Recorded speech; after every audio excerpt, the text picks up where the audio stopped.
YCP నుంచి మరో అసమ్మతి గళం సోషల్ మీడియా వేదికగా బయటకు వచ్చింది. వ్యక్తిగత వివాదాలతో పార్టీకి దూరమైన దువ్వాడ ఇటీవలే జగన్ రెడ్డిని కలిశారు. త్వరలో వచ్చి కలుస్తానని చెప్పారు. మీరు ఎలా చెబితే అలా నడుచుకుంటానని కూడా అన్నారు. దీంతో దువ్వాడ శ్రీనివాస్ వైసీపీలోకి రీఎంట్రీ ఇస్తారని ఆయన అభిమానులు తెగ హడావుడి చేశారు. కానీ ఇటీవల జరిగిన పరిణామాలతో దువ్వాడ సోషల్ మీడియాలో చేసిన పోస్ట్ వైరల్ అవుతోంది. వైసీపీలో ఆయన రీఎంట్రీపై అనేక రకాల అనుమానాలు వ్యక్తమవుతున్నాయి. వైసీపీలో చేరడం దాదాపు అసాధ్యమని కూడా తెలుస్తోంది. ఎట్టి పరిస్థితుల్లో ఆయన వైసీపీలోకి తెచ్చుకునే ఛాన్స్ కనిపించడం లేదు.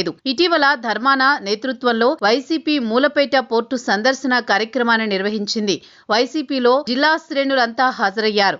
అయితే దీనిపై దువ్వాడ ఎంత అధర్మం అంటూ పోస్ట్ చేశారు. వైసీపీ చేసిన కార్యక్రమాన్ని పొలిటికల్ డ్రామాగా అభివర్ణించారు. పోర్టు లోపలికి 40 మందికి అనుమతి ఉంటే ధర్మాన ఎందుకు వెళ్లలేదని ప్రశ్నించారు.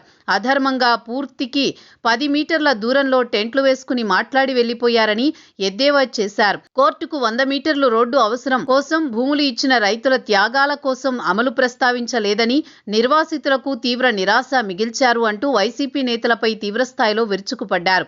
వైసీపీ కార్యక్రమాన్ని దువ్వాడ వ్యతిరేకించడం చూస్తుంటే మాత్రం ఆయన రీఎంట్రీ విషయం తేలిపోయినట్లయింది. అధినేత జగన్ పట్ల వీర విధేయత ప్రదర్శిస్తూ వస్తున్నారు దువ్వాడ. కానీ జిల్లాలో ధర్మాన సోదరులను వ్యతిరేకిస్తూ వచ్చారు.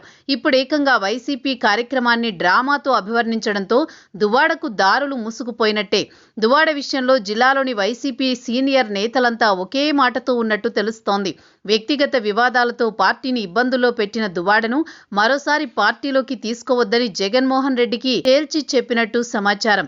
వైసీపీ ప్రతిష్టాత్మకంగా చేపట్టిన పోర్టు సందర్శన కార్యక్రమం సక్సెస్ అయ్యిందని ఆ పార్టీ నేతలు భావిస్తున్నారు. కానీ దువ్వాడ మాత్రం అదే కార్యక్రమంపై విమర్శలు చేయడం, వైసీపీ నాయకత్వం కూడా సీరియస్ గా ఉన్నట్లు తెలుస్తోంది.